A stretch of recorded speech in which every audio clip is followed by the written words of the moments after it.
नमस्कार मंडळी. तर बाहेर एक छान असा पाऊस पडतोय आणि अशा पावसाळी वातावरणात जर सकाळी सकाळी मस्त गरमागरम चहा आणि त्याबरोबर जर चमचमीत अशी मस्त काही भजी वगैरे असतील तर म्हणजे ही मेजवानीच. तर भजी तर सगळ्यांनाच आवडतात, पण मी आज तुम्हाला एक वेगळ्या प्रकारची मस्त अशी कुरकुरीत आणि पौष्टिक अशी भजी सांगणार आहे. तर ही आहेत स्वीट कॉर्नची भजी. तर त्यासाठी मी हे 2 स्वीट कॉर्नची कणस घेतलेली आहेत. तर आता या कणसाचे आपण एका भांड्यामध्ये दाणे काढून घेणार आहोत. तर कणीस सोलून सगळे त्याचे दाणे आता काढून घ्यायचे आहेत. तर आता मी हे दाणे काढून घेते.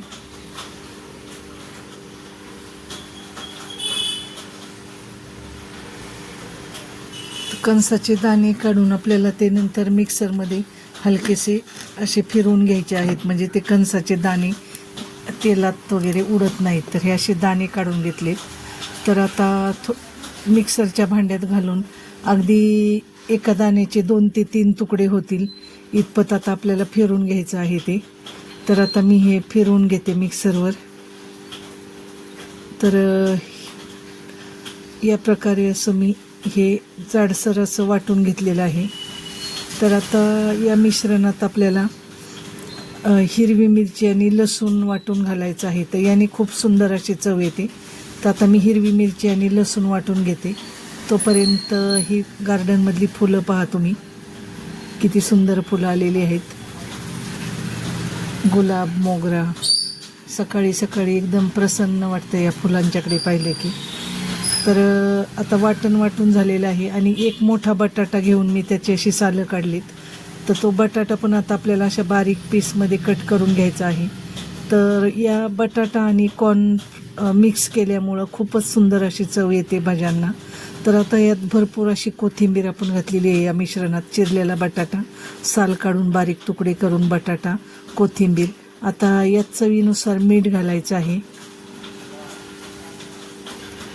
आता आपण जो हिरव्या मिरचीचं वाटण केलं होतं ते वाटण पण घातले. त्या अंदाजाने आपण लाल तिखट घालायचं आहे की आपल्याला किती तिखट पाहिजे, कारण मिरची पण घातलेली आहे त्यामुळं लाल तिखट जास्त घातलं तर तिखट होईल. धना पावडर 1 चमचा, ओवा अर्धा चमचा,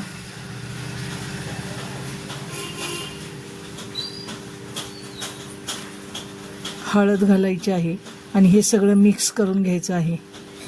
आता हे मिश्रण चांगलं असंच मिक्स केलं. आपण पाणी वगैरे घालायची अजिबात गरज नाही. याला जे पाणी सुटतं कणसाला आपण जे बारीक करून घेतलेलं आहे, तर थोडीशी हळद कमी वाटत होती, परत टाकली मी. आणि हे 1 मोठा टेबलस्पून आपण तांदळाचं पीठ घातले आणि 2 टेबलस्पून बेसन पीठ घातले. तर आता हे हाताने चांगलं मिक्स करायचं, कारण चमच्याने ते एवढं मिक्स होत नाही व्यवस्थित एकसारखं. तर हे पहा, अजिबात पाणी न घालता मस्त असं मिश्रण तयार आहे. आणि इकडे मी तेल तापायला ठेवलेलं आहे कढईत. तर तेल तापायला ठेवलं आहे कढईत आणि इकडे बाहेर पहा किती सुंदर असं वातावरण आहे. मंद गॅसवर तेल तापेपर्यंत आपण ह्या फुलांची सफर करूया. तर मला तर फार फुलं आवडतात आणि अशी सुंदर सुंदर फुलं पावसाळ्यात एकदमच अशी तजेलदार दिसतात ती. आणि एकदम निसर्ग असा हिरवागार निसर्ग, त्यात पाऊस आणि त्यात असा काहीतरी मस्त असा बेत. तर अशी मेजवानीच असते. तर आता तेल गरम झालं आहे की नाही ते पाहूया. तर आता तेल गरम झालेलं आहे. आता मी भजी करायला घेते.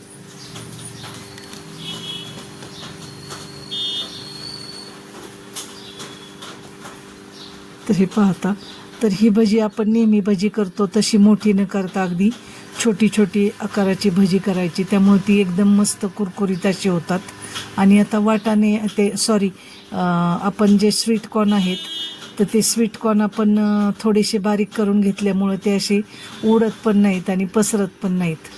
छान एकसारखी अशी मस्त भजी होतात. तर ही पाहता, ही मस्त अशी कुरकुरीत आणि मस्त भजी तयार आहेत. त्याबरोबर हिरवी मिरची आणि चहा, अशी मस्त पावसाळ्याची मेजवानी तयार आहे. तर हा व्हिडिओ तुम्हाला कसा वाटला हे नक्की सांगा. अशाच माहितीपूर्ण आणि नवनवीन रेसिपीसाठी आपल्या चॅनलला फॉलो करा. धन्यवाद.